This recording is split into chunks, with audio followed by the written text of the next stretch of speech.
কিয়ামতের মাঠে মানুষ উঠবে পেরেশান। একবার আদম আলাইহিস সালামের কাছে, একবার নূহ, ইব্রাহিম, মূসা, ঈসা আলাইহিমুস সালাম, কেউ সুপারিশ করতে পারবে না। নবী করিম সাল্লাল্লাহু আলাইহি ওয়াসাল্লাম সুপারিশ করবেন এবং তার সুপারিশে বিচার শুরু হবে।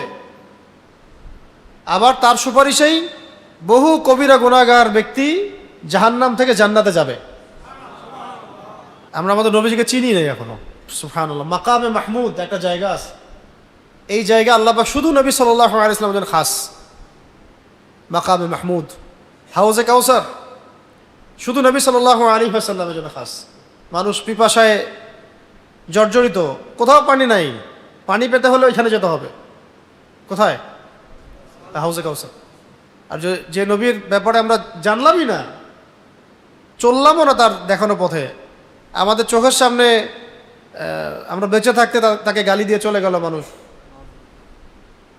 তার নবুয়তকে চ্যালেঞ্জ করে মানুষ দাওয়াতের কাজ করলো, আমাদের বেঁচে থাকতে তার সামনে কি মুখ দেখাবেন?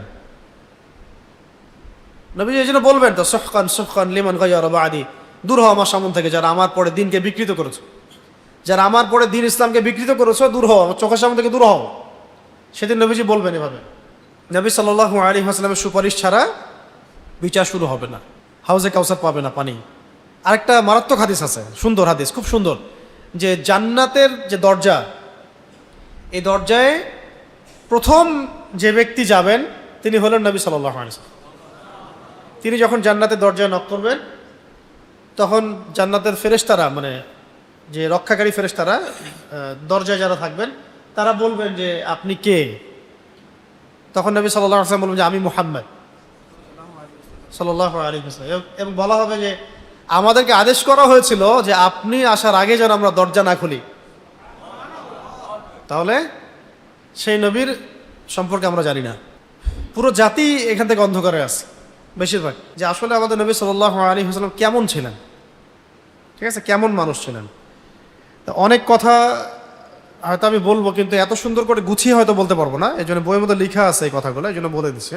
রাসূলুল্লাহ সাল্লাল্লাহু আলাইহি ওয়াসাল্লাম সবচেয়ে সাহসী ব্যক্তি ছিলেন। কেমন ছিলেন? আমাদের সমাজে এমন বহু এলেমওয়ালা মানুষ আছে, কোরআন হাদিসের এলেমওয়ালা মানুষ আছে, সাহস নাই। যেই ইলম আপনাকে সাহসী বানাইতে পারলো না, সেই ইলম দিয়ে আপনি ধুয়ে পানি খান। আবার অনেক সময় দেখা যায় জেনারেল শিক্ষিত অনেক ছেলে বা মানুষ আছে সমাজে, কোরআন সুন্নাহর জ্ঞান এত বেশি নাই, কিন্তু অনেক সাহসী। আল্লাহ পাক এই ভাইদেরকে কোরআন সুন্নাহর জ্ঞান দান করে। রাসূলুল্লাহ সাল্লাল্লাহু আলাইহি ওয়াসাল্লাম সবচেয়ে সাহসী ছিলেন, সবচেয়ে দূরদর্শী ব্যক্তি ছিলেন। দূরদর্শী মানে যিনি দূর পর্যন্ত চিন্তা করতে পারেন, দেখতে পারেন যে আসলে কি হতে পারে, কি হতে যাচ্ছে। দূরদর্শিতা, দূরদর্শিতা, প্রজ্ঞা, দূরদর্শিতা। যেমন খিদর আলাইহিস সালাম নৌকা ফুটা করে দিয়েছিলেন, কেন? তিনি বুঝতে পারছিলেন নৌকা যদি ঠিক থাকতো তাহলে জলদস্যু নিয়ে চলে যেত। তো বাচ্চা একটাকে হত্যা করে ফেলছিলেন, মনে আছে? এই বাচ্চা বড় হইলে কি হইতো? কাফের হইতো।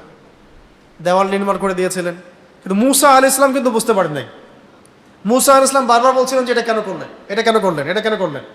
এই যে খিদর আলাইহিস সালামের দূর পর্যন্ত দেখার যে ক্ষমতা, এটার নাম কি? দূরদর্শিতা।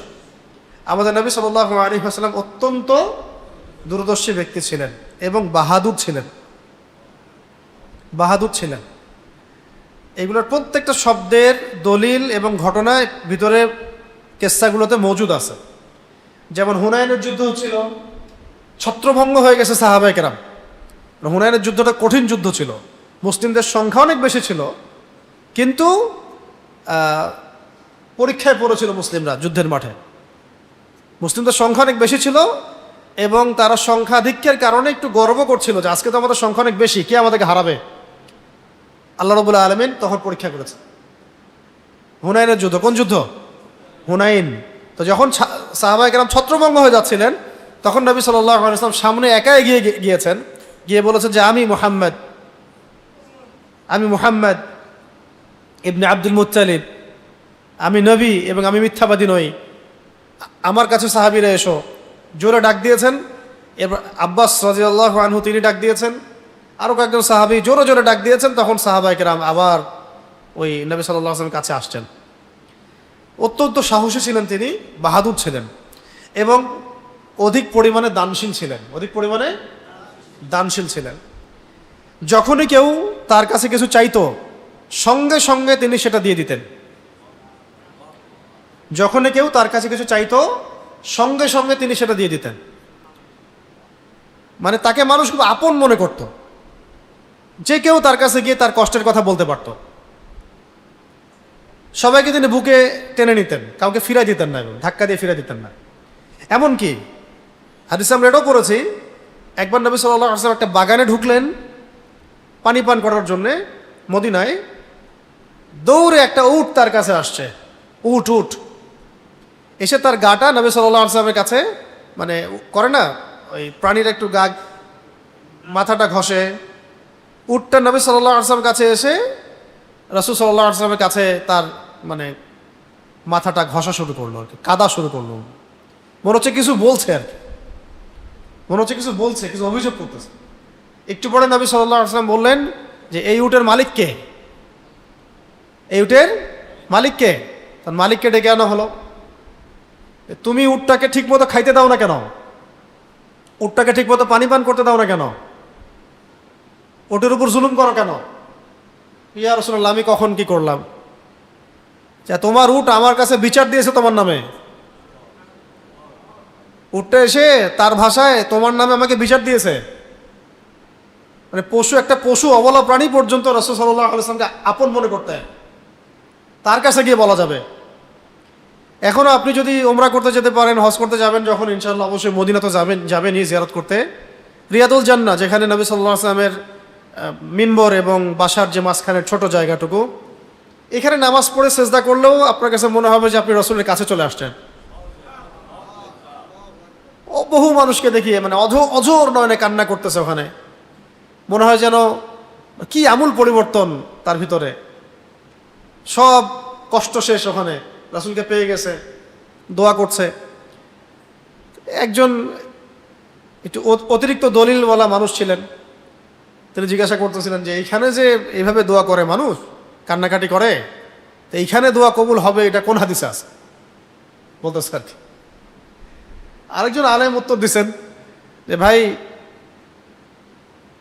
এইখানে যদি দোয়া কবুল না হয় তাহলে দোয়া কবুল হবেটা কোথায়? তুমি থাকো তোমার দলিল নিয়ে, তুমি তোমার দলিল নিয়ে থাকো। রাসূলের কাছে এসে যদি দোয়া করে দোয়া কবুল না হয় তো দোয়াটা কবুল হবে কোথায়? তো এগুলো কিছু মানুষ আছে না, অতিরিক্ত তর্কপ্রিয়, দেদারসে দোয়া করবেন, এখানে মন খুলে দোয়া, ইনশাল্লাহ কবুল হয়ে যাবে। তো যেটা বলছিলাম যে তিনি এমন মানুষ ছিলেন যার কাছে পশু পাখি পর্যন্ত এসে তার মনের ভাব ব্যক্ত করতে পারত। সেই রাসূলকে আমরা চিনি না। তিনি অত্যন্ত দানশীল ছিলেন, কেউ কিছু চাইলে সঙ্গে সঙ্গে দিয়ে দিতেন। ওই আপনার নবী সাল্লাল্লাহু আলাইহি ওয়াসাল্লাম রওজা, যেটা তার পিছনের দিকে একটা জায়গা আছে, এই জায়গার নাম হলো আসহাবুস সুফফা। মানে 70-80 জন সাহাবী ছিলেন যারা তাদের বাড়ি ঘর সব ছেড়ে দিয়ে রাসূলের দরবারে পড়ে থাকতেন। তাদের কারো এক সেট জামা ছিল, 2টা জামা ছিল না, খাবার পেতেন না, মানুষ যেটা দিয়ে যেত সেটা তারা খেয়ে নিতেন। তো নবী সাল্লাল্লাহু আলাইহি ওয়াসাল্লামের সাথে তারা সবসময় পড়ে থাকতেন। তার মধ্যে একজন ছিলেন আবু হুরায়রা রাদিয়াল্লাহু আনহু, ওই আসহাবুস সুফফার মধ্যেই। তো রাসূলের বাসায় যখন কোনো হাদিয়া আসতো তিনি সেটা আসহাবুস সুফফাকে দিয়ে দিতেন, পাঠিয়ে দিতেন। যখনই কেউ তার কাছে কিছু চেয়েছে দেন নাই এমন কখনো হয় নাই। কখন এমন হয়েছে যে একজন সাহাবী আসছেন, একজন না, কয়েকজন সাহাবী আসছেন, মুজাহিদ, কোনো সফর থেকে ফিরে আসছেন, যুদ্ধের বর্ম এখনো খোলেন নাই, কিন্তু বোঝা যাচ্ছে যে খুব ক্লান্ত, পরিশ্রান্ত, ক্ষুধা তৃষ্ণায় জর্জরিত। তো নবী সাল্লাল্লাহু আলাইহি ওয়াসাল্লাম বললেন যে আমার বাসায় যাও, আমার স্ত্রীদের কাছে জিজ্ঞাসা করে আসো, কেউ গিয়ে কারো বাসায় কোনো খাবার আছে কিনা। সমস্ত স্ত্রীদের বাসা খুঁজেও একটা খেজুর পাওয়া গেল না, কোনো স্ত্রীর বাসায় একটা খেজুর পর্যন্ত পাওয়া গেল না। আর স্ত্রীদের বাসা বলেছি আমি, রাসূল সাল্লাল্লাহু আলাইহি ওয়াসাল্লামের একাধিক স্ত্রী ছিল, একসাথে 7 জন 9 জন এমন স্ত্রী ছিল। আমাদের সমাজে বহু মানুষ আছে আর কি, পশ্চিমার মগজে ধোলাই করা, তারা এই পুরো সিরাতটা পড়ে বলবে যে হ্যাঁ মুহাম্মদ সাল্লাল্লাহু আলাইহি ওয়াসাল্লাম অনেক ভালো একজন মানুষ ছিলেন, কিন্তু এতগুলো বিয়ে করার কি দরকার ছিল? হ্যাঁ, উনার বয়স 25, ওয়াইফের বয়স 40, কেমন কেমন লাগে। ওনার বয়স এত 50, আয়েশা রাদিয়াল্লাহু আনহার বয়সটা কম কম লাগে। আমাদের আইনে তো বাল্য বিবাহ প্রবর্তন, রাষ্ট্রীয় আইনে কিসের মতো লাগে? বাল্য বিবাহের মতো। মানে এদের পশ্চিমা বস্তা পচা দর্শন ওই মগজ দিয়ে ইসলামকে বুঝতে চায়। সভ্যতার শুরু থেকে একাধিক বিয়ে আছে, বাধ্যতামূলক না, সামর্থ্যবানদের জন্য আছে। সভ্যতার শুরু থেকে, নতুন কোনো জিনিস না এটা। মানে এটা সবাইকে উৎসাহিত করা হচ্ছে না, কিন্তু পদ্ধতি আছে। যদি কেউ পারে করবে, না পারলে নাই, ফরজ কোনো বিষয়। রাসূল সাল্লাল্লাহু আলাইহি ওয়াসাল্লামের এটা মানতে পারে না। দেখেন, সব স্ত্রীদের ঘর ঘুরে কোনো খেজুর পাওয়া গেল না, এরকম সব স্ত্রী লাগবে না। এরকম একটা স্ত্রী আপনার যদি থাকে যার ঘরে কোনো খাবার নাই, আপনার সাথে থাকবে এই যুগে? থাকবে এই যুগে? মনে হয় এখন তো সব প্রোভাইড করতেছেন, মানে সব দিক থেকে একদম সোনায় সোহাগা করে রাখছেন, তাই অনেক আদর যত্ন হচ্ছে। এরকম যখন সাফারিংসের দিন আসবে তখন বুঝবেন কি আপনার আসল বন্ধু আর কি আসল শত্রু। তার আগে তো বুঝবেন না, কি তার আগে বুঝবেন? আচ্ছা, সব স্ত্রীর ঘর খুঁজে কোনো খাবার পাওয়া যাচ্ছে না। এবার নবী সাল্লাল্লাহু আলাইহি ওয়াসাল্লাম বলছেন যে সাল্লাল্লাহু আলাইহি ওয়াসাল্লাম যে আমার মেহমানদের কে মেহমানদারি করাতে পারবা? একজন সাহাবী দাঁড়ায় বললেন, আনসার সাহাবী, আমি করাব। ঠিক আছে, তাদেরকে নিয়ে যাও। তো উনি বাসায় নিয়ে গিয়ে দেখেন তার বাসাতেও খাবার নাই, যতটুকু আছে এতটুকু তার সন্তানদের জন্যই রাখা হয়েছে। হ্যাঁ, একজন, এটা দুইটা হাদিস দুই রকম তো, কিন্তু ঘটনার মানে প্যাটার্নটা একই, হাদিস দুটো দুই রকম। একটা বললাম এই জাইশের কথা, যেখানে কয়েকজন সাহাবী ছিলেন যারা যুদ্ধ থেকে ফিরে আসছেন, খাবার নাই। আর এমনি একজন সাহাবী দাঁড়িয়ে বলছেন, ইয়া রাসূলুল্লাহ আমার খাবার নাই, বাসায় খাবার নাই। তো এখন আমি যেটা বলতেছি এটা এই ব্যক্তির কথা বলছি, যে একক ব্যক্তি, একক সাহাবী। তো এই একজন সাহাবীকে নিয়ে গেলেন আরেকজন সাহাবী, তিনি বাসায় নিয়ে গিয়ে দেখেন তার বাচ্চাদের খাবার ছাড়া অন্য কোনো খাবার নাই। তো স্ত্রীকে বলছেন যে ঠিক আছে, আমি খাইতে বসবো তার সাথে, লাইট অফ করে দিবা, তুমি লাইটটা কি করবা? অফ করে দিবা। লাইট মানে কুপি, এই লাইট না, কুপি অফ করে দিবা। যখন খাবার সময় হবে আমি ভান করবো যে আমি খাচ্ছি। চিন্তা করেন। তো এরকম ঈশার নামাজের পরে বাতি নিভিয়ে দেওয়া হলো, উনি বসেছেন, খাবার ভান করছেন, এদিকে ওই সাহাবী খাচ্ছেন, যিনি মেহমান। এদিকে বাচ্চা কাচ্চা কান্নাকাটি করে ঘুমায় গেছে, খাবার পায় নাই। এই ঘটনা আল্লাহ পাকের কাছে এত পছন্দ হয়েছে, এই ঘটনার প্রেক্ষিতে আল্লাহ সূরা হাশরে একটা আয়াত নাজিল করে দিয়েছে, যে যারা নিজেদের নফসের উপরে, নিজেদের চাহিদার উপরেও অন্যকে প্রাধান্য দেয়, তাদের জন্য পুরস্কার আছে। আর ওই যে মুজাহিদ সাহাবীদের কথা বললাম কয়েকজন, ওই সাহাবীদের যে কিছুই নাই, তখন নবী সাল্লাল্লাহু আলাইহি ওয়াসাল্লাম খোঁজ করে খাবার না পাওয়ার পরে সাহাবীদেরকে বললেন যে তোমরা দান করো, যার যা আছে দান করো। তখন প্রথমে কেউ দান শুরু করলো অল্প কিছু দিয়ে, তারপরে কেউ করতে করতে করতে করতে একটা পুরো স্তূপ হয়ে গেছে দানের, সম্পদের একটা স্তূপ, খাবার একটা স্তূপ হয়ে গেছে সম্পদের। তো এইটা দৃশ্য দেখে নবী সাল্লাল্লাহু আলাইহি ওয়াসাল্লাম অনেক খুশি লেগেছিল ওই দিন। তখন তিনি একটা হাদিস বলেছিলেন যে কেউ যদি কোনো ভালো কাজ শুরু করে, এরপরে যত মানুষ সেই ভালো কাজটা করবে সমস্ত নেকি ওই ব্যক্তি পাবে। এর যে শানে নজুল হচ্ছে এই ঘটনাটা। তো আমি বলছিলাম যে নবী সাল্লাল্লাহু আলাইহি ওয়াসাল্লাম যে যেটা চাইতো, দান চাইলে নবী সাল্লাল্লাহু আলাইহি ওয়াসাল্লাম দিয়ে দিতেন। তো মাহফিলের মধ্যে এই আলোচনাগুলো বেশি হয় না, দানের আলোচনা। আজকে আমরা মসজিদে করলাম, দেখি কে কি দান করেন। নবী সাল্লাল্লাহু আলাইহি ওয়াসাল্লাম অত্যন্ত ধৈর্যশীল ব্যক্তি ছিলেন। কেমন ছিলেন? ধৈর্যশীল ব্যক্তি ছিলেন এবং ব্যক্তিত্ব সম্পন্ন ছিলেন। সাহাবীরা একবার তাকে বললেন, ইয়া রাসূলুল্লাহ আপনি কাফেরদের বিরুদ্ধে বদদোয়া করেন। তখন নবী সাল্লাল্লাহু আলাইহি ওয়াসাল্লাম বললেন যে আমি রহমত হিসেবে প্রেরিত হয়েছি, বদদোয়া করতে নয়। আমি রহমত হিসেবে প্রেরিত হয়েছি, বদদোয়া করতে নয়। তবে নবী সাল্লাল্লাহু আলাইহি ওয়াসাল্লাম জীবনে কখনো কখনো মানে কাফেরদের বিরুদ্ধে বদদোয়া করেছেন কখনো কখনো। যেমন মক্কায় যখন তিনি সেজদা করছেন, কাবায় উটের নাড়ি ভুড়ি চাপিয়ে দেওয়া হলো পিঠে। হ্যাঁ, উতবা বিন আবি মুঈত একজন ব্যক্তি ছিল, চাপিয়ে দিছে আর কি। তো অন্য অন্য কাফেররা হাসাহাসি করছিল, তখন নবী সাল্লাল্লাহু আলাইহি ওয়াসাল্লাম একজন একজন করে নাম ধরে ধরে বদদোয়া করেছিলেন। আল্লাহ, এই উতবা, এই শাইবা, এই রাবিয়া, এর নাম ধরে ধরে, আশরাক বিন শারিক, এদের সবার ব্যাপারে তুমি ব্যবস্থা নিও। তো এই যাদের নাম ধরে তিনি দোয়া করেছিলেন, বদদোয়া করেছিলেন, তাদের সবার লাশ বদরের যুদ্ধে, বদরের কূপে পাওয়া গেছে, সবগুলো ধ্বংস হয়ে গেছে। এরকম ক্ষেত্র বিশেষে নবী সাল্লাল্লাহু আলাইহি ওয়াসাল্লাম বদদোয়া করেছেন। আমভাবে তিনি কখনো বদদোয়া করতেন, আমভাবে। আরেকবার রাজি একটা জায়গা আছে, রাজি, এই রাজিতে 10 জন সাহাবীকে হত্যা করা হয়, শহীদ করা হয় ট্র্যাপে ফেলে। আরেকটা জায়গা ছিল বীরে মাউনা, বীরে মাউনা, এই জায়গায় 70 জন সাহাবীকে ট্র্যাপে ফেলে হত্যা করা হয়। 2-3 মাসের ব্যবধানেই। তখন নবী সাল্লাল্লাহু আলাইহি ওয়াসাল্লাম 3 মাস পর্যন্ত বদদোয়া করেছিলেন ওই কওমের বিরুদ্ধে যারা এই কাজটা করেছে।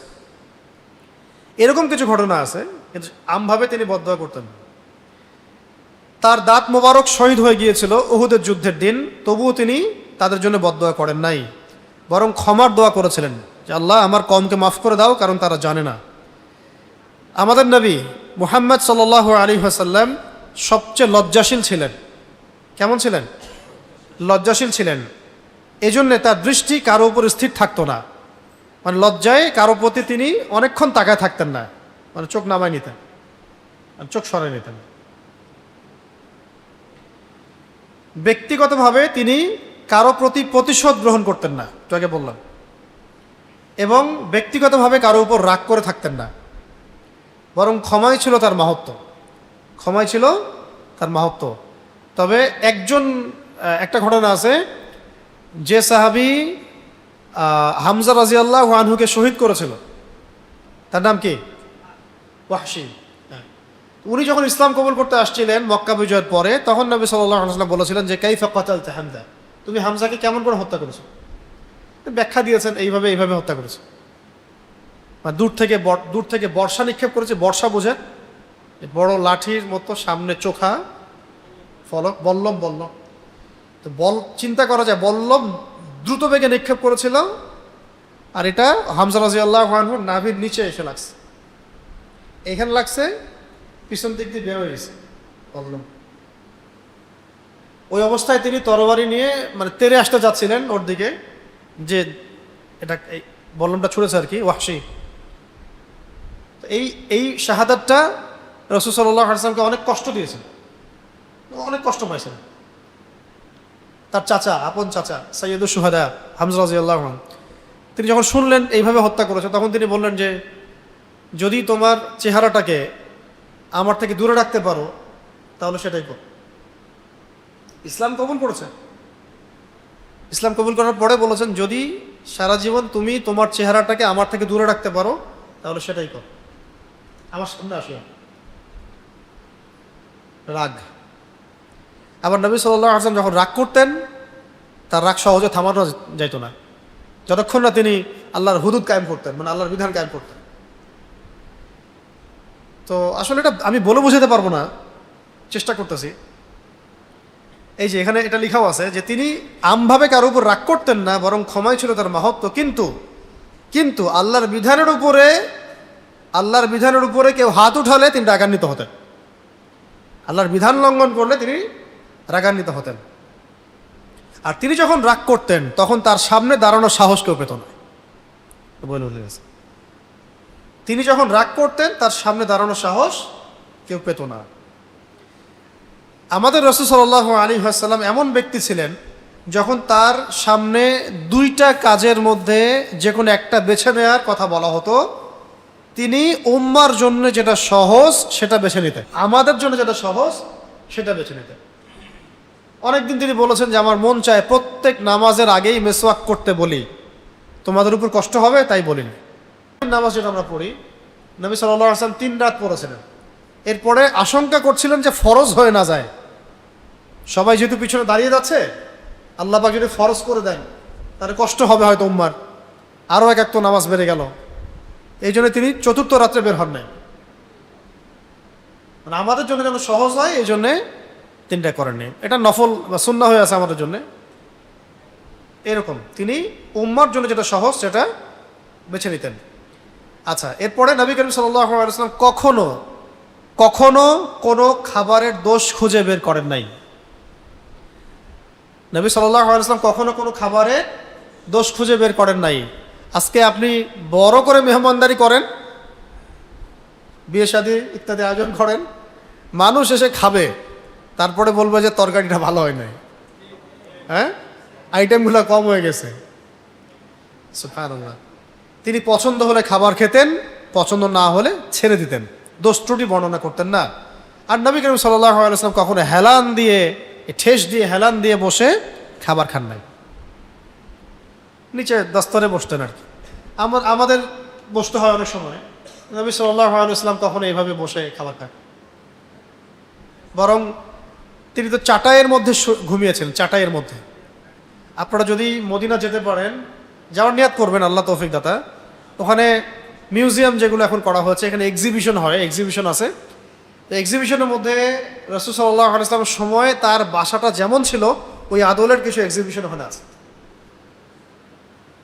হ্যাঁ, একবার উমর রাদিয়াল্লাহু আনহু তার কামরায় এসে দেখলেন নবী সাল্লাল্লাহু আলাইহি ওয়াসাল্লাম এই খেজুরের চাটাইয়ের উপরে শুয়ে আছেন, খেজুরের চাটাইয়ের উপরে শুয়ে আছেন ফ্লোরে, এবং তার পিঠের মধ্যে দাগ হয়ে গেছে খেজুরের চাটাইয়ের। এটা দেখে উমর রাদিয়াল্লাহু আনহু অঝর নয়নে কান্না করলেন, ইয়া রাসূলুল্লাহ, পারস্যের রাজা, রোমান সম্রাট, এরা কত লাক্সারিয়াস লাইফ লিড করে, আপনি আল্লাহর রসুল, আপনি তো আল্লাহর কাছে দোয়া করতে পারেন, আল্লাহ যেন আপনাকে এরকম স্বাচ্ছন্দ্য দেন।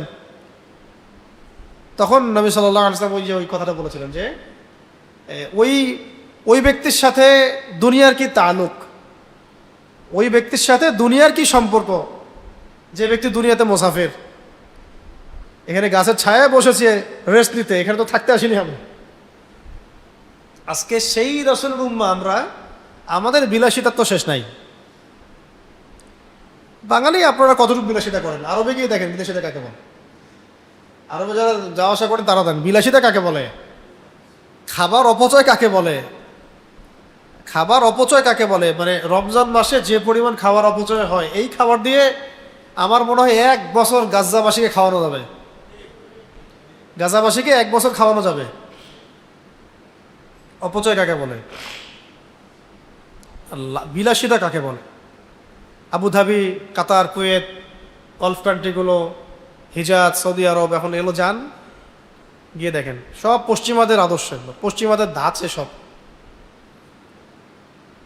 আল্লাহ পাক আমাদেরকে রাসূল সাল্লাল্লাহু আলাইহি ওয়াসাল্লামের খাস উম্মত হওয়ার তৌফিক দান করেন।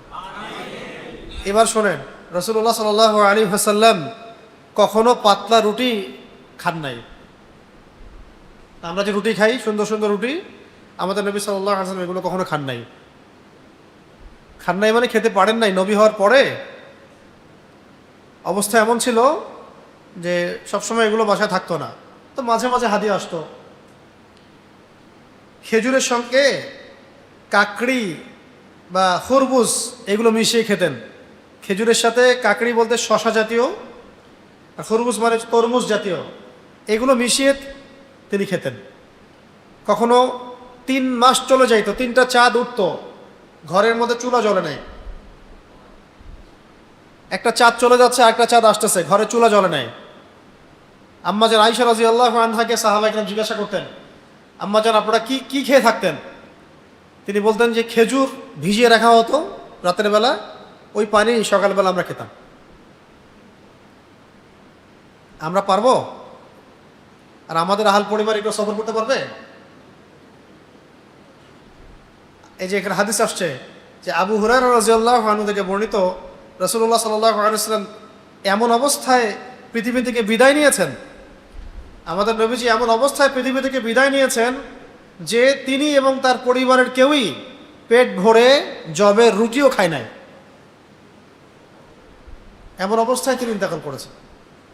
এমনকি রাসূলুল্লাহ সাল্লাল্লাহু আলাইহি ওয়াসাল্লামের ঘরের লোকদের এমন 2 মাস কেটে গেছে যে তাদের চুলায় আগুন জ্বলে নাই, এটাকে যেটা বললাম, শুধু খুরমা আর পানি পান করে তারা জীবন পার করতেন। ইসলামের সাথে বিলাসিতার সম্পর্ক নেই।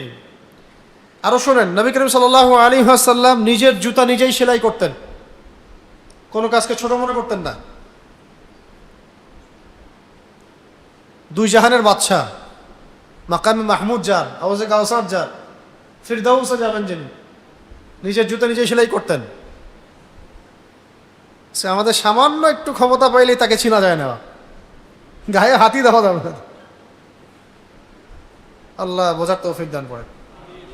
নিজের কাপড়ে নিজে তালি দিতেন, নিজের কাপড়ে নিজে তালি দিতেন এবং পরিবারের কাজে সহযোগিতা করতেন, পরিবারের কাজে সহযোগিতা করতেন। তিনি অসুস্থ ব্যক্তিদেরকে দেখতে যেতেন এবং খোঁজ খবর নিতেন। যে কেউ তাকে দাওয়াত করত তিনি দাওয়াত কবুল করতেন, সে গরিব হোক অথবা ধনী হোক, ধনী বা গরিব যেই তাকে দাওয়াত করত নবী সাল্লাল্লাহু আলাইহি ওয়াসাল্লাম দাওয়াত কবুল করতেন। গরিব নিঃস্ব বলে কারো দাওয়াতকে অবজ্ঞা করতেন না, বুঝতে পারছেন? গরিব এবং নিঃস্ব বলে কারো দাওয়াতকে অবজ্ঞা করতেন না। আবার আবার মানে গরিব নিঃস্ব বলে কারো দাওয়াতকে অবজ্ঞা করতেন না, আবার বিশাল সাম্রাজ্যের রাজা এই ভয়ও কাউকে করতেন না, বুঝতে পারছেন? মানে এক ভাই ধরেন যে খুবই ছোট একটা জব করে, ধরেন যে সেলুনে কাজ করে বা জুতা সেলাই করে, এরকম কোনো ব্যক্তি আমাদেরকে দাওয়াত করলো, আপনাকে দাওয়াত করলো, তিনি দাওয়াত কবুল করতেন, মানে আমরা দাওয়াত কবুল করব। অনেক বড় কোনো রাজা, বাদশাহ, প্রেসিডেন্ট, প্রভাবশালী, সে দাওয়াত করেছে, এই জন্য তাকে যে ভয় করতে হবে, সমীহ করতে হবে, এমনটা তিনি করতেন। মানে সবাইকে সমানভাবে রাখবে, ঠিক আছে? শব্দটা এভাবে আসছে, গরিব নিঃস্ব বলে নবী সাল্লাল্লাহু আলাইহি ওয়াসাল্লাম কাউকে অবজ্ঞা করতেন না, আবার কোনো রাজার বিশাল সাম্রাজ্যের ভয়ও তিনি করতেন না। কোনো বিশাল রাজার সাম্রাজ্যের ভয়ও করতেন না। আমাদের তো সুবহানাল্লাহ এখন অনেক জ্ঞান, তো মাশাআল্লাহ, ছোটখাটো তাগুত যারা, তারা একটু নাড়া দিলেই আব্বা আব্বা টাকা শুরু করে। অনেক জ্ঞান তো, কোরআন সুন্নাহ অনেক জ্ঞান, অনেক বড় বড় লকব আলকব টাইটেল, তো সামান্য একটু হুমকি ধামকি দিলেই খুতবা বন্ধ হয়ে যায়, স্টেজে উঠে দু একটা ধমক দিলে বক্তব্য বিষয় চেঞ্জ হয়ে যায়। নবী করিম সাল্লাল্লাহু আলাইহি ওয়াসাল্লাম কোনো প্রভাবশালী রাজাকেও কখনো ভয় করতেন। তার সাহাবীরা করতেন, মনে করছেন? রাসূলের সাহাবীরা করতেন। ওই যে রোমান সম্রাট হিরাক্লিয়াস, এখন যেমন ধরেন, এখন আপনি হিসেব করেন বর্তমান বিশ্বের সবচেয়ে বড় প্রভাবশালী প্রেসিডেন্টটা কে? হয় নাম বলবেন আপনি, হয়তো বলবেন ট্রাম্প, বলবেন নেতানিয়াহু, বলবেন পুতিন, শি জিনপিং, নাম এগুলো বলবেন। ওই সময়কার সবচেয়ে প্রভাবশালী বাদশা ছিল হেরাক্লিয়াস, রোমান সম্রাট হেরাক্লিয়াস, ঠিক আছে? তো হেরাক্লিয়াসের দরবারে চিঠি নিয়ে গেছে সাহাবী, ইসলামের দাওয়াত নিয়ে। ওই চিঠির মধ্যে কি লিখা আছে জানেন? প্রথমে লিখা আছে বিসমিল্লাহির রহমানির রহিম, আল্লাহ পাকের নামে শুরু করছি, যিনি পরম করুণাময় অসীম দয়ালু। আসলিম তাসলিম, তুমি ইসলাম কবুল করো তাহলে নিরাপদে থাকবে, তাহলে আল্লাহ তোমাকে তোমার অনুসারীদের সমান নেকি দিবে। আর যদি ইসলাম কবুল না করো তাহলে আল্লাহ পাক তোমাকে ধ্বংস করবে। এই চিঠি নিয়ে সাহাবায়ে কেরাম গিয়েছেন রোমান সম্রাটের কাছে। কেমন কলিজা মনে করছে, রোমান সম্রাটের সামনে দিয়ে দাও। এখন জাতিসংঘে গিয়ে আমাদের নেতারা বলতে পারবে লা ইলাহা ইল্লাল্লাহ, আল্লাহ ছাড়া কোনো ইলাহ নাই, তোমাদের এই সমস্ত যে মানব রচিত বিধিবিধানগুলো এগুলোকে আমরা মানি না, কুফরি করি এগুলো, আর বললে ওর দেশ থাকবে? শোনেন, এই অবস্থার পরিবর্তন হবে যখন বিশ্বের মানুষ তাদের এই কুফরি, শিরক, প্রতারণা এগুলো ধরতে পারবে, এবং সেটা আলহামদুলিল্লাহ এটা ছোঁয়া সারা বিশ্বে দেখা যাচ্ছে। এমন দিন বেশি দূরে নয় যেদিন এই কাঠামোগুলোর কোনো অস্তিত্ব থাকবে না, ইনশাআল্লাহ, ইনশাআল্লাহ। আচ্ছা, এবার শর্ট করে দিই, অনেক দেরি হচ্ছে। নবী করিম সাল্লাল্লাহু আলাইহি ওয়াসাল্লাম মোটা কাপড় পরতেন। কেমন কাপড় পরতেন? মোটা কাপড় পরতেন। একটা কথা বলা হয় নাই, তিনি গরিব কাউকে অবজ্ঞা করতেন না, আবার কোনো রাজার বিশাল সাম্রাজ্যের ভয় করতেন না। তিনি তার বাহনের পিছনে কোনো দাসকে বসাতেও দ্বিধা করতেন না, কোনো দাসকে বসাতে দ্বিধা করতেন না। রাসূলুল্লাহ সাল্লাল্লাহু আলাইহি ওয়াসাল্লাম মোটা কাপড় পরতেন, সেলাই করা জুতা পরতেন এবং সাদা কাপড় বেশি পছন্দ করতেন। অধিক পরিমাণে আল্লাহর জিকির করতেন। সব সময় তিনি আল্লাহর জিকির করতেন, সব সময় চলতে ফিরতে সব সময় আল্লাহর জিকির করতেন। এই জন্য আমাদের কাজ হবে প্রত্যেকটা কাজের শুরুতে যে দোয়াগুলো আছে এগুলো মুখস্থ করা, ঠিক আছে? সকাল সন্ধ্যার জিকিরগুলো মুখস্থ করা। এছাড়াও সারাদিন রাত চলতে ফিরতে সুবহানাল্লাহ, আলহামদুলিল্লাহ, আস্তাগফিরুল্লাহ, লা ইলাহা ইল্লাল্লাহ এগুলো বলতে থাকে। যে যত বেশি আল্লাহর জিকির করে তার দিল তত নরম থাকে, শান্তিতে থাকে, কলবের মধ্যে নূর আসে, নূর পয়দা হয়। এবং নবী সাল্লাল্লাহু আলাইহি ওয়াসাল্লাম অনর্থক কথাবার্তা এবং কাজ এড়িয়ে চলতেন। যে কাজে কোনো ফায়দা নাই, দুনিয়াবি ফায়দাও নাই, দিনের তো ফায়দা নাই, এরকম কোনো কাজ নবী সাল্লাল্লাহু আলাইহি ওয়াসাল্লাম করতেন না। ফায়দা আছে কিনা এটা দেখে কাজ করতেন, ঠিক আছে? এবার আসেন, নবী করিম সাল্লাল্লাহু আলাইহি ওয়াসাল্লাম নামাজ দীর্ঘ করতেন। মুসল্লি পালায় যাবে আমার পিছন থেকে দীর্ঘ করলে নামাজ। এবং খুতবা সংক্ষিপ্ত করতেন। খুতবা কি করতেন? সংক্ষিপ্ত করতেন, নামাজ লম্বা করতেন। এখন নামাজ হবে একদম সংক্ষিপ্ত, খুতবা হবে 2 ঘন্টা। আমাদেরকে মাঝে মাঝে বলে, ভাই আমাদের প্রোগ্রামে আসতে হবে, বেশি না 8টার সময় থেকে 11টা পর্যন্ত আলোচনা করলে। ভাই 3 ঘন্টা কেন করতে হবে? এটা হলে জনগণকে বোঝানো যায় না। যেটা মূল কথা, এটা তো মূল কথা তো অল্প, 1 ঘন্টা যথেষ্ট নাকি? আধা ঘন্টা 1 ঘন্টা যথেষ্ট। তো একটা কথা মনে পড়ে গেল, বলে দেই। সম্ভবত আব্দুল্লাহ বিন মাসউদ বা আব্দুল্লাহ বিন আব্বাস, দুজনের একজন, আমার মনে পড়তেছে না এখন, রাদিয়াল্লাহু আনহু আজমাইন। তারা বলেছিলেন যে কখন তোমরা বুঝবা যে এটা মানে অজ্ঞদের জেনারেশন চলে আসছে, মানে অজ্ঞদের প্রজন্ম চলতেছে, কখন বুঝবো তোমরা? অন্যরা জিজ্ঞাসা করছেন, আপনারাই বলেন কখন বুঝবো? তারা বলতেন, যখন দেখবা যে জুমার নামাজে বা জুমার নামাজ খুব সংক্ষিপ্ত হচ্ছে আর খুতবা অনেক লম্বা হচ্ছে, তো বুঝে নিবা যে এটা হচ্ছে অজ্ঞদের যুগ চলতেছে, জাহেলদের যুগ চলতেছে।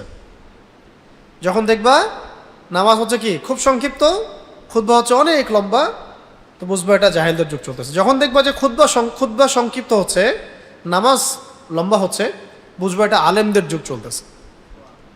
কেন? কারণ শ্রোতারা যখন সবাই আলেম, তখন তো বিস্তারিত ব্যাখ্যা করে সব বোঝানোর প্রয়োজন নাই। মূল কথাগুলো বলে দিলে আপনারা ধরে ফেলতে পারবেন, যেহেতু ওই বিষয়টা পড়া আছে আপনার। এই কিতাবটা যদি আপনাদের সবার পড়া থাকে এবং পরের মাসে যদি আমি আসি ইনশাআল্লাহ, তাহলে এত কথা বলতে হবে না আপনাকে। আপনি পয়েন্ট বললেই বুঝতে পারবো, আচ্ছা ওইটা ওই জায়গায় ছিল, ওটা ওই জায়গায় ছিল, পারবেন না? সিম্পল। এরকম যখন আলেমদের যুগ, তখন সবাই তো ঘরে ঘরে আলেম, কোরআন হাদিস পড়তেছে, তখন খুতবা লম্বা করার তো প্রয়োজন নাই, মূল কথা অল্প বললেই হয়। তো নবী করিম সাল্লাল্লাহু আলাইহি ওয়াসাল্লাম খুতবা সংক্ষিপ্ত করতেন, নামাজকে দীর্ঘ করতেন। দাস বা এই জাতীয় লোকদের সঙ্গে চলাফেরা করতেও তিনি দ্বিধা সংকোচ বোধ করতেন না। আজকে আমাদের ইগোতে লাগে না অনেকের? নবী সাল্লাল্লাহু আলাইহি ওয়াসাল্লামের এরকম কোনো দ্বিধা সংকোচ তিনি বোধ করতেন না। আর কয়েক লাইন আছে। নবী সাল্লাল্লাহু আলাইহি ওয়াসাল্লাম খুবই সুগন্ধি পছন্দ করতেন, আতর, খুশবু, সুগন্ধি এগুলো পছন্দ করতেন। এমনকি নবী সাল্লাল্লাহু আলাইহি ওয়াসাল্লাম নিজের গায়ের মধ্যে একটা মিশকাম্বারের ঘ্রাণ ছিল। তার যে ঘাম হতো, এই ঘাম সাহাবায়ে কেরাম বোতলে ভরে রাখতেন এবং এটাকে আতর হিসাবে ইউজ করতেন। নবী করিম সাল্লাল্লাহু আলাইহি ওয়াসাল্লামের ঘাম মোবারক থেকেও সুঘ্রাণ বের হতো। অজু করার পরে তিনি যে পানিটা রেখে দিতেন অবশিষ্ট, এই পানি নিয়ে সাহাবায়ে কেরাম কারাকারি করতেন, ওই পানি গায়ে হাত পায়ে মাখতেন বরকতের জন্য। একজন রাষ্ট্রদূত আসছিল খোঁজ নিতে, নবী সাল্লাল্লাহু আলাইহি ওয়াসাল্লাম সম্পর্কে খোঁজ খবর নিতে। তো ও গিয়ে বলছে যে আমি এমন মানুষ জীবনে কখনো দেখি নাই, আমি তো অনেক বড় বড় রাজা বাদশাদের দরবারে গেছি, মানে এইরকম এরকম মানুষ, এরকম নেতা আমি কখনো দেখি নাই, যিনি একটা থুতু ফেললে তার সঙ্গী সাথীরা সেই থুতুকে নিয়ে গায়ে মাখা শুরু করে। আমি বললাম না আমরা আমাদের নবীজিকে চিনি না। আমি যত কথাই বলি এর চেয়ে বেশি তাসির হবে আপনারা মদিনায় যাবেন। সামর্থ্য হলে মদিনায় যাবেন, সামর্থ্য না হলে টাকা জমাবেন মদিনা যাওয়ার জন্য। হারামাইনে যাবেন, মক্কা মদিনায়। আমি আপনাকে রিয়াদে যাইতে বলতেছি না, ওখানে গিয়ে ঘুরবেন ফিরবেন এগুলো কথা বলতেছি না। মক্কা মদিনার কথা বলছে, সব জায়গার অবস্থা তো এক না। মদিনায় যাবেন, রাসূলুল্লাহ সাল্লাল্লাহু আলাইহি ওয়াসাল্লাম রওজা জিয়ারত করবেন, সালাম দিবেন, সিরাত পড়বেন। পাশে দেখবেন হাজার হাজার সাহাবায়ে কেরামের কবর আছে, কারো কবরের কোনো চিহ্ন পাবেন না। আপনি জিয়ারত করবেন, ঘুরে আসবেন। বদরের মাঠ দেখতে যাবেন, উহুদের প্রান্তর দেখতে যাবেন, ঘুরবেন। এবং যারা সিরাত পড়ে জিয়ারত করতে যাবেন তারা যে তৃপ্তিটা পাবেন, যে অনুভূতিটা পাবেন, যে সিরাত পড়ে যায় নাই সেই তৃপ্তি পাবেন হয়তো না। সিরাত পড়ে যাবেন, তারপরে আপনি বুঝতে পারবেন যে আসলে কেমন ছিল ওই দিনগুলা। বুঝতে পারছি? আমাদের অনেকের হজ উমরা এই শপিং, মার্কেটে যাওয়া, বেশি অতিরিক্ত খাওয়া, অন্যান্য জায়গায় জিয়ারত, এগুলোতে হয়ে যায়, ফিকে হয়ে যায়। সিরাত পরে জায়গাগুলো ভালো করে চিনবেন, ওই জায়গাগুলো জিয়ারা করবেন। অনেক সবাই তো জামজাম কূপের পানি খান, জামজাম কূপের পানিটা চিনেন। একটা কূপ আছে বীরে শেফা নাম, কি নাম? বীরে শেফা। এর পানি পান করলেও আরোগ্য হয়ে যায় শরীর, ওর মধ্যে শেফা দেওয়া আছে, শেফা। নবী সাল্লাল্লাহু আলাইহি ওয়াসাল্লামের থুতু ওই পানিতে পড়ার পরে সেখান থেকে পানি বেরোচ্ছে, বীরে শেফা। এরকম আরো অনেক কূপ আছে। যাক, আমি অন্যদিকে চলে আসি। নবী করিম সাল্লাল্লাহু আলাইহি ওয়াসাল্লাম সুগন্ধি পছন্দ করতেন, দুর্গন্ধটা ঘৃণা করতেন। একটা হাদিসে তিনি বলেছেন যে তিনটা জিনিস আমার চোখের শীতলতা। কয়টা? তিনটা বিষয়ের মধ্যে আল্লাহ পাক আমার চোখের শীতলতা রেখেছেন, মানে আমার ভালো লাগে। এক হলো নামাজ, এক কি? নামাজ। দুই হলো সুগন্ধি, আর একটা হলো স্ত্রীদের মধ্যে আমার চোখের শীতলতা আছে। নবী সাল্লাল্লাহু আলাইহি ওয়াসাল্লামকে 40 জন পুরুষের সমান শক্তি দেওয়া হয়েছে।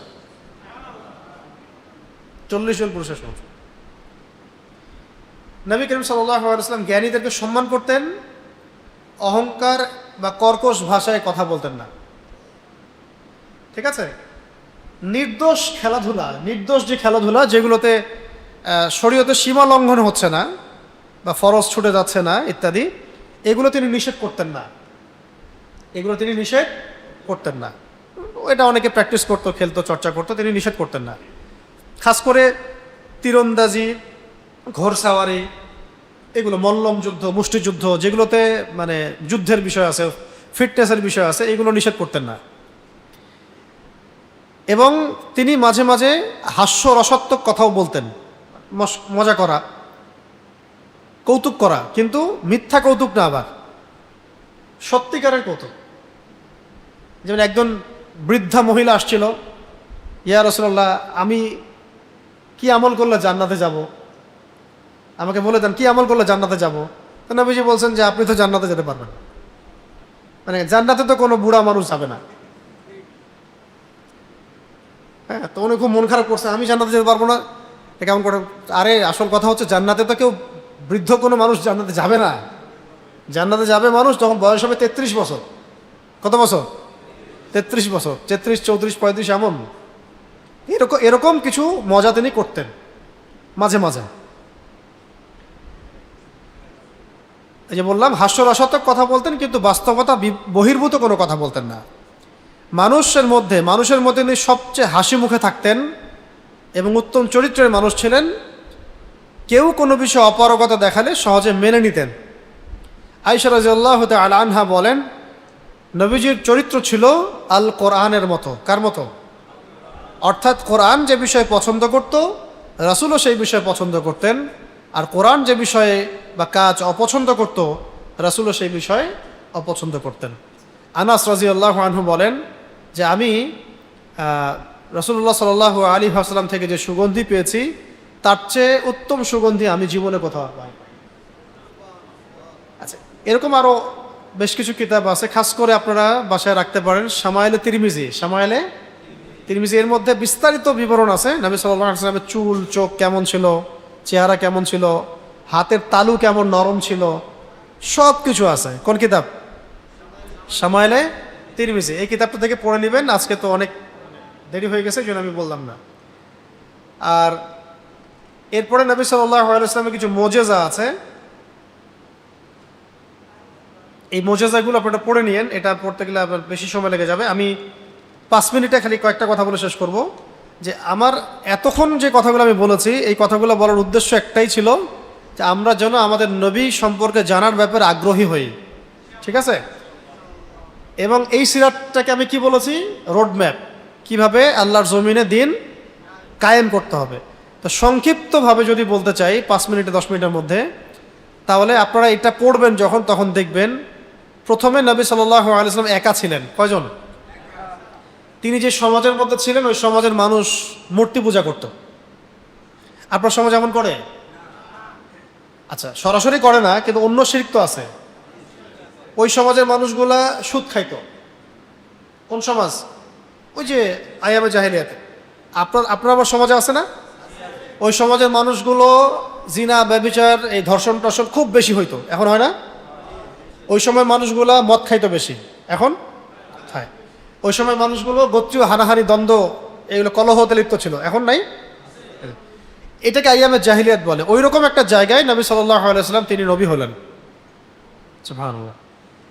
কিন্তু নবী হওয়ার আগেও তিনি কখনো এই জাহিলিয়াতগুলোর সাথে জড়ান নাই, আপোষ করেন নাই। আগেও কোনো গুনাহ করেন নাই, পরেও কোনো গুনাহ নাই, মাসুম মানুষ, নিষ্পাপ। এবার তিনি একা, প্রথমে ওহী আসলো। ওহী মানে কি? আল্লাহর পক্ষ থেকে প্রত্যাদেশ। কোন সূরা নাজিল হয়েছে? সূরা আলাক। কোন সূরা? সূরা আলাকের প্রথম 5 আয়াত। কয় আয়াত? ইকরা বিসমি রাব্বিকাল্লাযী খালাক, এখান থেকে। এবারে যে কোরআন নাজিল হলো, এটার অর্থ হচ্ছে যে এই যে জাহেলিয়াতের সমাজটা আছে, এই সমাজটাকে আপনি নিজের মস্তিষ্ক প্রসূত বিদ্যা বুদ্ধি দিয়ে পরিবর্তন করতে পারবেন না। এটাকে পরিবর্তন করতে হলে, বিপ্লব ঘটাতে হলে আল্লাহর পক্ষ থেকে কোনো বিধানের দরকার আছে, সেটা হলো কোরআন। এবার কোরআন পেয়ে নবী সাল্লাল্লাহু আলাইহি ওয়াসাল্লাম দাওয়াতের কাজ শুরু করলেন। প্রথমে দাওয়াত দিলেন স্ত্রীকে, কাছের মানুষদেরকে, আবু বকর সিদ্দিক, ওসমান রাদিয়াল্লাহু আনহু, আলী ইবনে আবি তালেব, যায়েদ বিন হারেসা। আস্তে আস্তে সাহাবায়ে কেরাম ইসলাম কবুল করা শুরু করলেন। এক কথায় প্রথম 3 বছর তিনি গোপনে দাওয়াত দিলেন। কত বছর? আবার বলেন, প্রথম কত বছর? কেমন করে দাওয়াত দিলেন? গোপনে। তো এইভাবে সাহাবীদের সংখ্যা বাড়তে লাগলো। 20 জন, 30 জন, 40, 50, এই করতে করতে 80, 100-র মতো সাহাবী হলেন। রোডম্যাপ বুঝুন, রোডম্যাপ, কিভাবে দিন কায়েম করতে হবে, ঠিক আছে? আচ্ছা, এরপরে প্রকাশ্যে দাওয়াত দেওয়া শুরু হলো 4র্থ বছর থেকে। একদম প্রকাশ্যে, যে এখন আমরা যেমন দাওয়াত দিচ্ছি প্রকাশ্যে খোলামেলায়, প্রকাশ্যে দাওয়াত। বাংলাদেশে গোপন দাওয়াতের কোনো প্রেক্ষাপট নেই। কি আছে? প্রকাশ্যে দাওয়াত। প্রেক্ষাপট আছে জাহিলিয়াতের।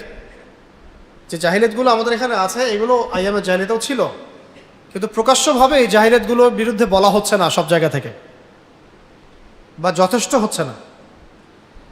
এবার প্রকাশ্যের দাওয়াত যখন শুরু হলো, তখন কনফ্লিক্ট শুরু হলো, হক আর বাতিলের দ্বন্দ্ব।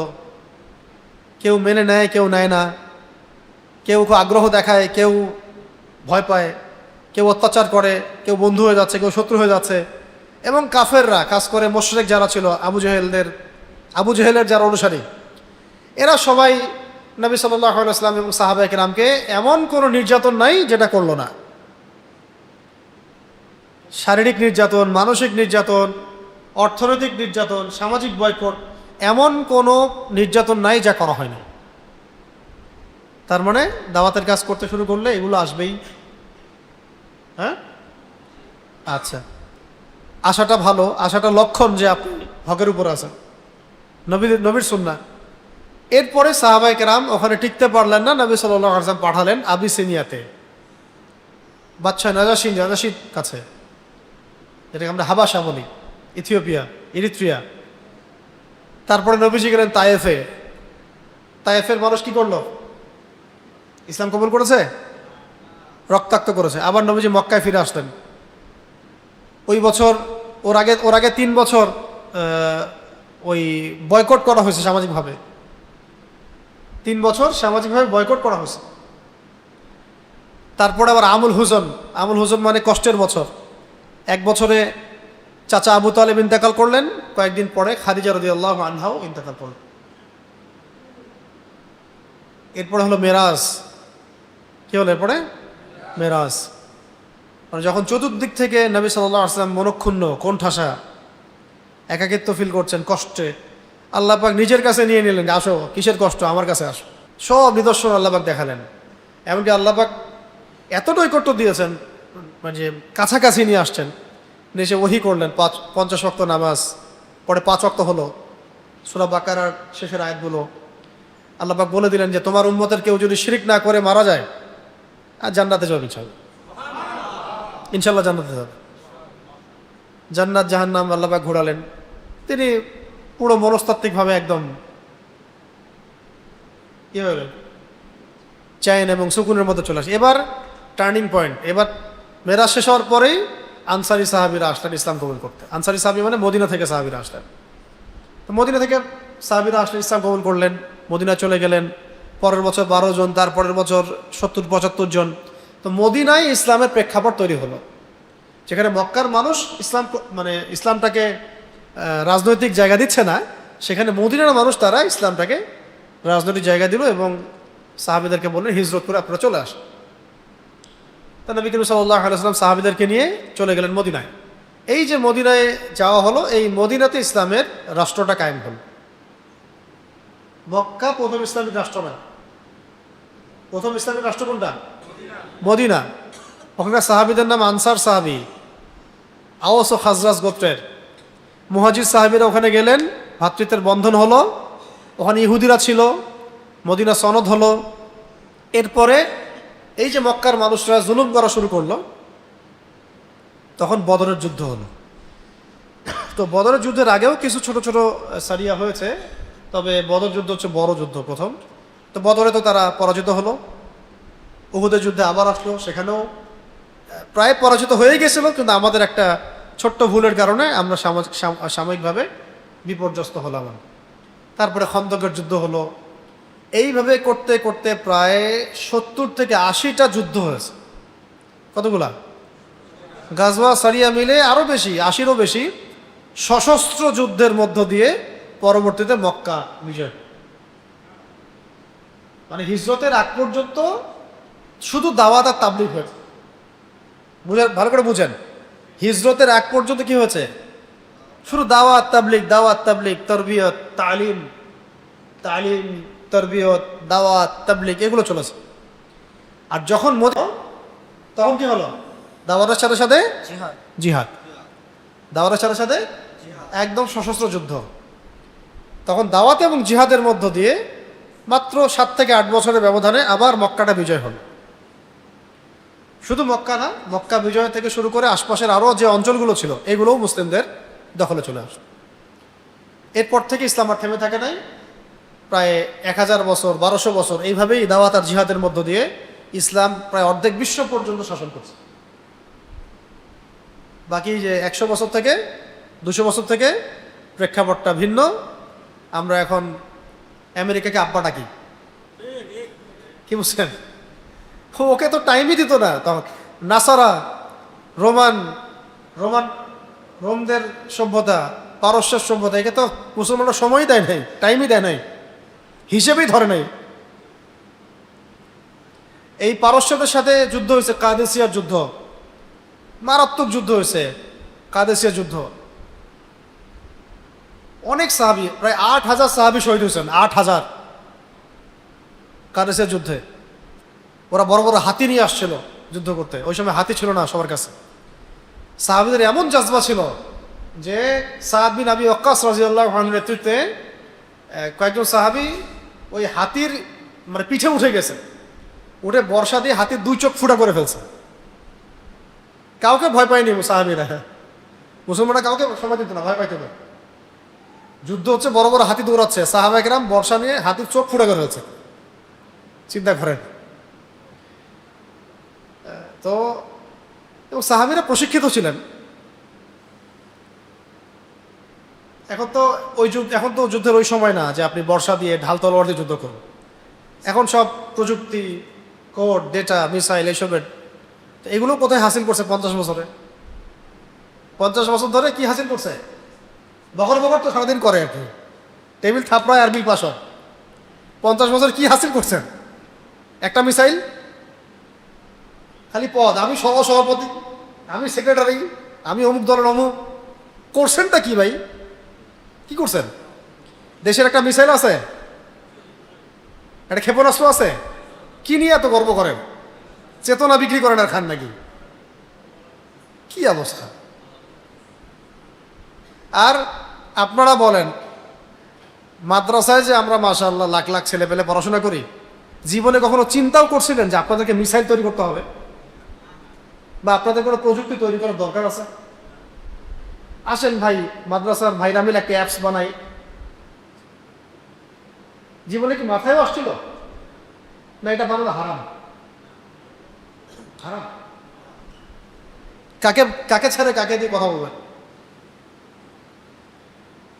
এই জাতি, এই যে পুরো নেশন আপনি কিভাবে বিজয় অর্জন করবেন? মানে আবেগে, যে আরে ইন্ডিয়া কত বড় পাওয়ার হয়, হোক, আমরা দেখে নিব, ব্যাস হইল, বললেন না, হয়ে গেল।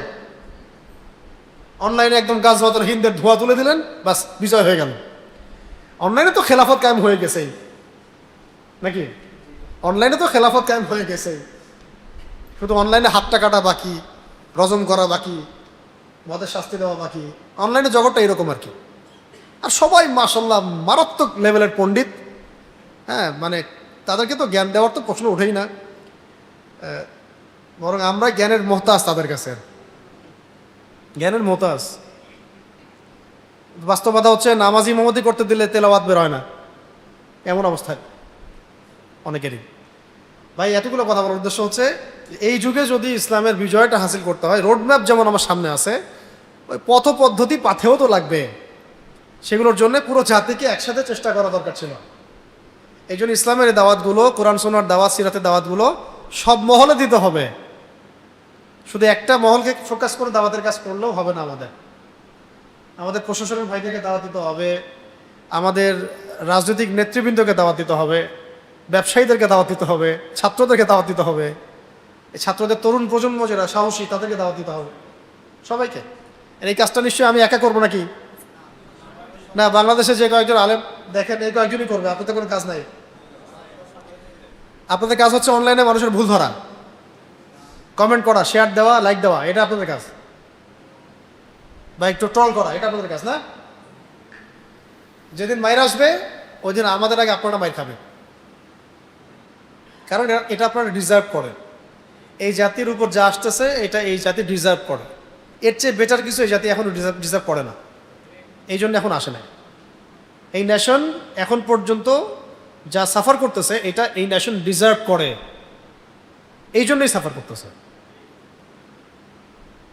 যদি আমরা এইসব মানে শ্যাকেলসগুলোকে ভাঙতে পারবো, তখন কিছু হবে ইনশাআল্লাহ। আল্লাহ পাক আমাদের তরুণ ভাইদেরকে কবুল করেন। তরুণদেরকে নিয়ে স্বপ্ন, দাড়ি পাখাদেরকে নিয়ে এত স্বপ্ন দেখি না। আচ্ছা, তো কোথায় ছিলাম ভাই? ওই যে, হ্যাঁ, এই যে দাওয়াত আর তাবলিগ চলছে কখন? প্রথম 13 বছর মদিনা রাষ্ট্র কায়েম হওয়ার পরে কি হয়েছে? দাওয়াতের সাথে সাথে জিহাদ। তাহলে এখন রোডম্যাপ আমাদের সামনে হচ্ছে যে আমরা আগে দিন শিখবো, দিনের প্রচার করব, প্রসার ঘটাবো। আচ্ছা, সাহাবা একরামকে বিচ্ছিন্ন ছিলেন, জামায়াতবদ্ধ ছিলেন, একসাথে ছিলেন, একজন নেতা ছিলেন, একটা জামায়া ছিল, একজন আমির ছিল, তাই না? আমিরের কথা শুনতেন, মানতেন। এখন আমরা তো মাশাআল্লাহ শত শত দলে বিভক্ত, এবং সবাই হক, আবার সবাই হকের মানে ডিলার। আর যে হক, সে আবার বাকিদেরকে হক মনে করে না, সে মনে করে আমি একাই হক, বাকিরা সব তেলাপোকা। আমাদেরকেও ঐক্যবদ্ধ থাকতে হবে। কথাটা বলার উদ্দেশ্য হলো, আমাদেরকেও ঐক্যবদ্ধ থাকার চেষ্টা করতে হবে, সব মহলে দাওয়াত দিতে হবে। আস্তে আস্তে মানুষের মধ্যে পরিবর্তন আসবে ইনশাআল্লাহ। এবং যখন আমরা আমাদের কাজগুলো ঠিকঠাক মতো করতে থাকবো সিরাতের আদলে, তখন নেতাও আল্লাহ দিবেন, ওই জামাতও আল্লাহ করে দিবেন। তবে মনে রাখতে হবে, দাওয়াতের মধ্য দিয়ে ইসলামের প্রচার হবে, প্রসার ঘটবে, এটাই আমাদের এখনকার কাজ। কিন্তু ইসলামের রাজনৈতিক, অর্থনৈতিক, সামাজিক বিজয়ের জন্য জিহাদ দরকার। জিহাদ ছাড়া ওই শক্তি হাসিল হবে না যেটা আপনি চাচ্ছেন।